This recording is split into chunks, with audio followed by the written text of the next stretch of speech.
welcome back to my channel. And if you are a new warrior, welcome. I'm Raven, and I'll be taking you all with me on my journey to conquering rheumatoid arthritis. Don't forget to like, comment, subscribe, and hit that bell button so you all will be notified every time that I upload. So today we are going to see my wrist doctor. Last time I went, I was very anxious and erect. I received news that I didn't want to hear, and I cried the whole day, the next day, probably the whole week. I know God has me and will always make a way. A few of my previous videos, I did mention that both wrists are bone to bone. I wasn't aware that I was bone to bone at first. I knew I couldn't bend my wrist. Physical therapy was a fail. Anytime someone grabbed or even touched me, I would be in tears. Last August is when I found out I was bone to bone. Well, now I am going back. I want to see if anything has changed since my last visit. My finger right here has been giving me a lot of pain, so I would like to get that x-rayed as well. And then I have a ton of questions I didn't think to ask the last time I came. So I plan on recording while I'm here, but in case I can't, then sorry. But I will blur his face out if I am able to record. So I'll see you all in a few.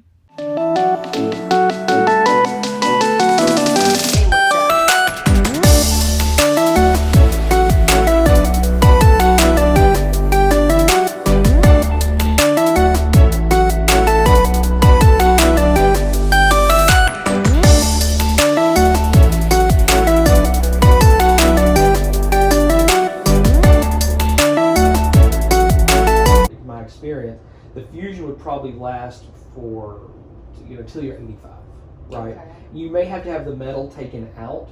So like a knee replacement? Essentially, yeah. You may have to have the metal taken out. That's only if it bothers you, right? Just because you're very thin, the metal would be right below the skin, right? Some people it doesn't bother them, right? They just like, okay, I can feel it slide, no big deal.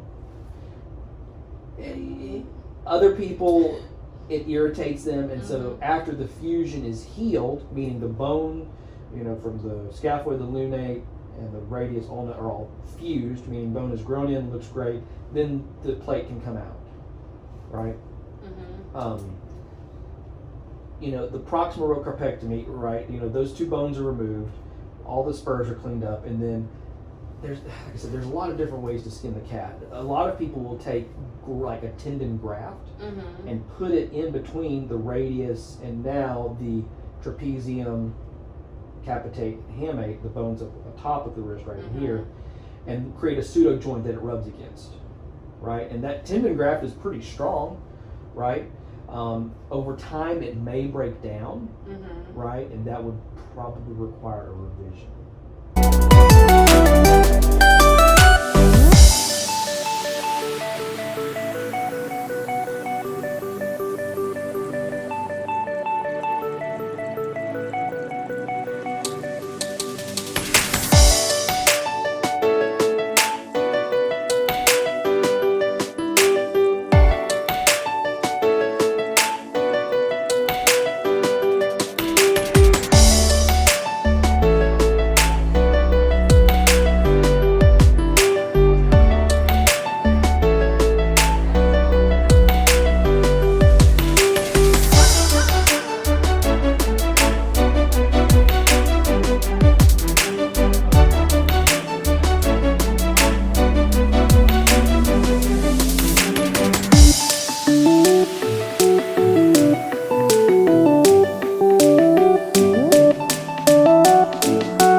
Okay, so the appointment was a success, no tears. So I did ask about alternatives. Instead of doing the surgery, what else could I do? He did give me more information on that. He also gave me contacts. So I will be contacting those people today to make appointments, and so I can make like consultation, just basically ask him some questions and see if that's the route I would like to go. He gave me a lot of information, so I'm glad I did write my questions down. And also I told you all that, I don't know if I can show you, but this joint right here, you see how it's like a bump right here?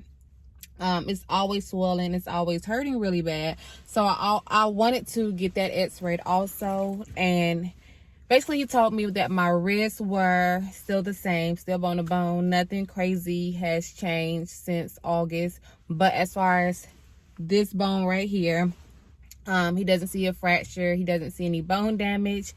All he sees is fluids of the lining, the synovius lining. So yeah, so just basically inflammation in this knuckle part right here. So that concludes my doctor visit. Don't forget to like, comment, share, and subscribe. And thank you all for joining me. Love you all. Bye.